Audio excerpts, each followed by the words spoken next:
दोस्तों, हो सकता है आपने बहुत सारे वीडियो देखे हों फिबोनाची इंडिकेटर्स को लेके। फिबोनाची इंडिकेटर्स के बारे में ज़्यादातर वीडियोस में फिबोनाची नंबर्स की चर्चा की गई है। ये बताया गया है कि फिबोनाची इंडिकेटर जो है नेचर में बहुत सारे ऐसे नंबर्स हैं जिनके आधार पे ये नेचर काम करती है और स्टॉक मार्केट में भी ये इंडिकेटर काम करता है। फिबोनाची जिसमें लेवल्स बताए गए हैं, ये भी बताया गया है कि पिछले नंबर्स को जोड़ अगले नंबर में आने पे उसका जो डिवीज़न है वो 1.6 के आसपास का होता है। लेकिन फिबोनाची इंडिकेटर को यूज़ करने का जो तरीका है वो बहुत ही कम बताया गया है। यूट्यूब पे बहुत ही कम लोग यूज़ भी करते हैं। मैं आपको रियलिटी बता रहा हूँ, बहुत ही कम लोग इस इंडिकेटर का यूज़ करते हैं। मूविंग एवरेजेस का और दूसरे इंडिकेटर्स का, RSI का यूज़ लोग बाखूबी करते हैं। इस इंडिकेटर का यूज़ बहुत कम लोग करते हैं। लेकिन इस इंडिकेटर को जब जो लोग यूज़ करते हैं वो अच्छा प्रॉफिट कमा सकते हैं स्विंग ट्रेडिंग के अंदर, इंट्राडे ट्रेडिंग के अंदर। स्विंग ट्रेडिंग के अंदर 5 से 10% का प्रॉफिट ये इंडिकेटर आराम से आपको दे देता है। अगर आपको मान लीजिए कि पूरे साल में आपको 10 स्विंग ट्रेड्स आपको मिल जाते हैं तो जो आपकी कैपिटल की ग्रोथ है वो 50% टू 100% तक की हो सकती है। तो इस इंडिकेटर को कैसे इस्तेमाल करना है और कौन सी वो बातें हैं जो इस इंडिकेटर में अभी तक लोगों ने आपको बताई नहीं है, हो सकता है आपको पता ना हो सकता है आपको पता हो भी, तो हम लोग इस वीडियो में डिस्कस कर लेते हैं। तो इससे पहले हम लोग एक चार्ट ओपन करेंगे। यहाँ पे हम लोग चार्ट किसी स्टॉक का ओपन कर सकते हैं। ये देखिए, ये टाटा पावर का ये चार्ट है। अभी यहाँ पे जो ट्रेंड लाइन वगैरह कुछ खींची है, हम लोग इसको रिमूव कर देंगे या ऑल ड्राइंग टूल्स। चार्ट को थोड़ा सा हम लोग जूम आउट करेंगे। देखिए, फिबोनाची इंडिकेटर का जब हमें यूज़ करना है तो हमें स्विंग ट्रेड के लिए करना है, और स्विंग ट्रेड के लिए जाहिर सी बात है हमें जो चार्ट का टाइम फ्रेम चाहिए वो 1 घंटे का चाहिए। हम लोग वीकली चार्ट को वॉच करेंगे और 1 घंटे के चार्ट पे स्विंग ट्रेड्स हमने एग्जीक्यूट करेंगे। देखिए, अब जब भी आपको ये ट्रेड मिलेगा तो आपको फिबोनाची इंडिकेटर्स लगाना कैसे है। हमें पता है कि फिबोनाची इंडिकेटर्स के अंदर आपको हाई और लो, लो टू हाई आपको मार्क करना पड़ता है। यहाँ देखिए, फिबोनाची रिट्रेसमेंट हम लोग यूज़ करेंगे, और फिबोनाची रिट्रेसमेंट में पहले हम लोग यहाँ पर ड्रॉ कर देते हैं, फिर मैं आपकी इसकी खास बात बताता हूँ। देखिए, ये एक हाई है, एक लो है, लेकिन ये जो हमने ड्रॉ किया है इसको, ये जो ड्रॉ किया है इस टाइम वो एकदम गलत तरीके से ड्रॉ है। जब आपको इसमें एक जो ट्रेंड लाइन दी हुई है ना, हमें इस ट्रेंड लाइन के साथ इस इंडिकेटर को ड्रॉ करके यहाँ से स्क्रॉल करना है। इंडिकेटर को यहाँ से हम लोग आगे ले जाएंगे यहाँ की तरफ। देखिए, अब ये इंडिकेटर इस तरह से आपने लगाया है, तब आपको ये इंडिकेटर जो है वो सही आपको डिसीजन लेने में मदद कर पाएगा। यहाँ से मैं थोड़ा सा इसको इस तरफ कर रहा हूँ।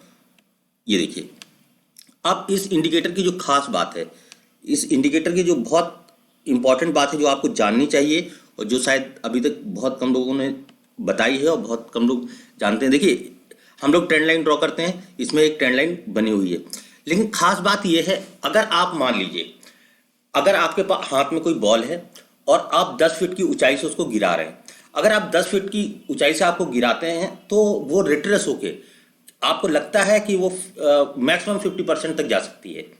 रिट्रेस होने के बाद 10 फीट से गिराने के बाद कोई बॉल वापस रिट्रेस 10 फीट तक नहीं करेगी। ये लॉजिक आपको हमेशा याद रखना है। अगर 50% के रिट्रेसमेंट के बाद कोई मूवमेंट ऊपर की तरफ आ रही है तो निश्चित तौर पे नीचे से कुछ पुल बैक, कुछ पावर उसको मिल रही है, इसलिए वो बॉल वापस से ऊपर जा रही है और वो दोबारा से 10 फीट की ऊंचाई तक जाएगी। तो ये लॉजिक हमें यूज़ करना है इस इंडिकेटर के अंदर, और हमें समझना है स्विंग ट्रेड के अंदर जो है कि अगर जो स्विंग हम लोग ट्रेड ले रहे हैं, अगर वो रिट्रेसमेंट 50% के ऊपर जा रहा है, ट्रेंड लाइन का ब्रेकआउट है, फाइन है, कभी कभी ट्रेंड लाइन के ब्रेकआउट भी फेल हो जाते हैं, लेकिन हमें इंपॉर्टेंट बात ये देखनी है कि अगर वो जो रिट्रेसमेंट है वो 50% के जो फिबोनाची लेवल्स हैं उसके ऊपर जा रहा है तो हम उस ट्रेड को एग्जीक्यूट करेंगे। देखिए, यहाँ पे 50% के ऊपर मार्केट में गया नहीं है, मीन रेड कैंडल्स बनाई है, वापस आ गया है। ट्रेंड लाइन यहाँ पे जो है हम लोग ये ट्रेंड लाइन अगर हम लोग ड्रॉ करते तो लगभग 50% के ऊपर हम लोग यहाँ पर ट्रेंड लाइन से अगर ट्रेड लेते तो यहाँ पे ये ट्रेड फेल हो जाता। अगर हम लोग 50% का ये रेशियो को लेकर ट्रेड करते, अगर ये 50% ये क्रॉस कर रहा होता तो आपको इस स्टॉक में मूव मिलता। अब मैं बताता हूँ कई जगह पे ऐसे। अब यहाँ पे हम लोग अगर RSI हम लोगों ने लगाया होता तो हो सकता है यहाँ आपको RSI का डाइवर्जन यहाँ पे देखने को मिलता। देखिए, यहाँ इस लेवल पे जो RSI था और इस लेवल पे देखिए ये डाइवर्जन मिला। यहाँ पे स्टॉक सस्टेन किया, लेकिन जो पुल बैक किया तो वहां पे जो आरएसआई का एक आपको डाइवर्जन दिखाई दिया। आपको जब ट्रेड लेते समय आपको 2-3 कंफर्मेशन आपको चाहिए हैं, और सबसे ज़्यादा बड़ी कंफर्मेशन आपको ये लेनी होती है कि कहीं यहाँ पर ट्रेड जो है वो ठीक है। आरएसआई का डाइवर्जन उसमें देखना बहुत ज़रूरी होता है। जो भी ब्रेकआउट फेल होते हैं निश्चित तौर पे आपको वहाँ पे आरएसआई का डाइवर्जन मिलेगा ही मिलेगा। तो आपने ये ट्रेंड लाइन खींची और ये ऊपर 50% के ऊपर सस्टेन नहीं कर पाया, तो इस स्टॉक में आपको एंट्री नहीं लेनी है।